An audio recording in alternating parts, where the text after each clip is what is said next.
Welcome back, everyone. In the last video, then we talked about retrieval and some different types of retrieval and what can help, what certain types of memories are more easily retrieved than others. But now we're going to talk about something called matching conditions.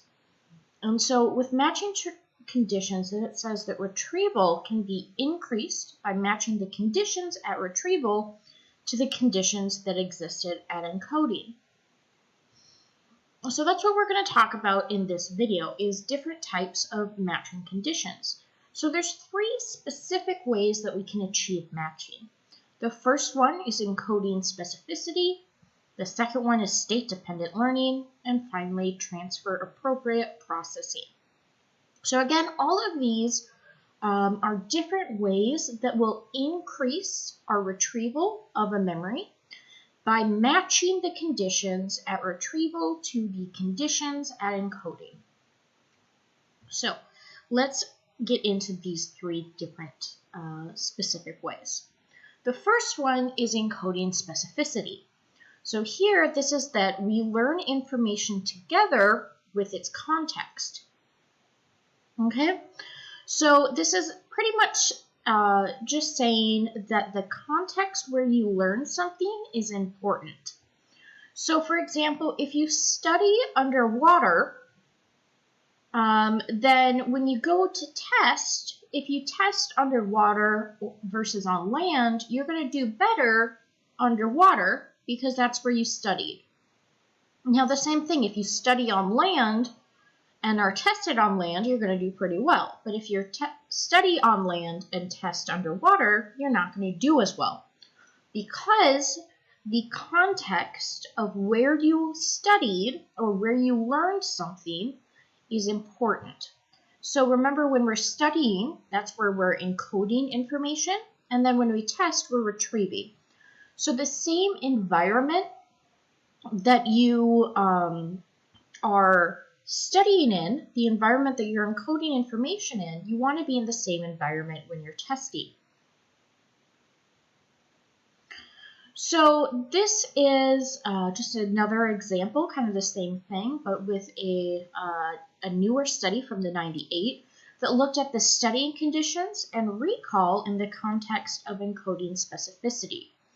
So instead of crazy example of being underwater or on land, this is something that's more acceptable, something that happens when we study, is whether you study with noise. So that could be music playing in the background, that could be friends talking, your dog barking, anything like that, or studying in quietness, in a nice silent environment. Well then, when you're tested, if you study with noise and you're able to take the test when there's also noise, you tend to do quite well. If you study with noise and then are tested in a quiet environment, you'll do okay, but you won't do nearly as well as when there was noise. Now, if you study in quiet and you're tested in quiet, you're going to do great. But if you study in quiet and then you're tested in noise, you're actually going to do worse, because you're not used to having that distraction, that noise going on. So really what this is saying is, if you're going to take a test in complete silence, you should study in complete silence. If you're going to take a test where you know that there'll be some noise, then you should study with some noise as well, so that you get used to that distraction. And even if there ends up not being noise, you'll do better studying with noise and testing in the quiet than if you studied in quiet and there's no noise. Okay? So you can also think about this as if you take a test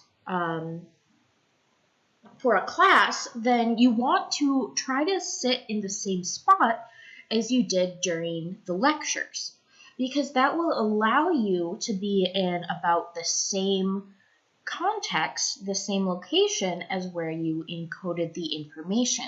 So taking a test in the same place as where you study. So if you guys are watching these videos or studying in your kitchen then you want to take the test in your kitchen to do best. You don't want to suddenly move to a new place, because that new place can actually distract you and inhibit you from recalling all that information. Now, the second of the matching conditions is state-dependent learning. And this is learning associated with a particular internal state.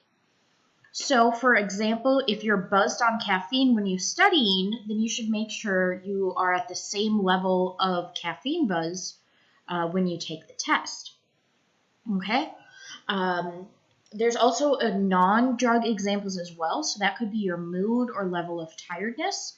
So if you're really sad when you're studying, you should be sad when you test then, because you'll actually do better than if you were happy. I would suggest trying to be happy at all times. I know that's very difficult. I struggle with that. But, that's one thing that can help you. Also, level of tiredness. If you sleep really well every night when you study, then you want to try to get a really good night's sleep before a test. Because if you're too tired, then you're actually not going to be able to recall as much because you were well rested when you studied. Now, if you're, sleep deprived at all when you study, then you should actually be sleep deprived when you take the test as well. It's weird, but it's true. Now, this is an internal state. I don't know if you guys watch, there was a TV show I watched, what was it? Grace and Frankie on Netflix. And Grace would, every time she was studying for her driver's test, then she was drinking alcohol. And then she'd go and take the test, and she'd do awful because she was sober. So the thing was, when she was tested when she was drunk, because that's where she studied, then she did great. Of course, you can't take a driver's test while drunk, so obviously that didn't work out well. So what she had to do was she had to start studying all over again while sober. So again, whatever your internal state is, whether that's talking about caffeine, weed, alcohol, or your mood, level of tiredness, you want that to be the same when you're studying as it is when you're taking a test.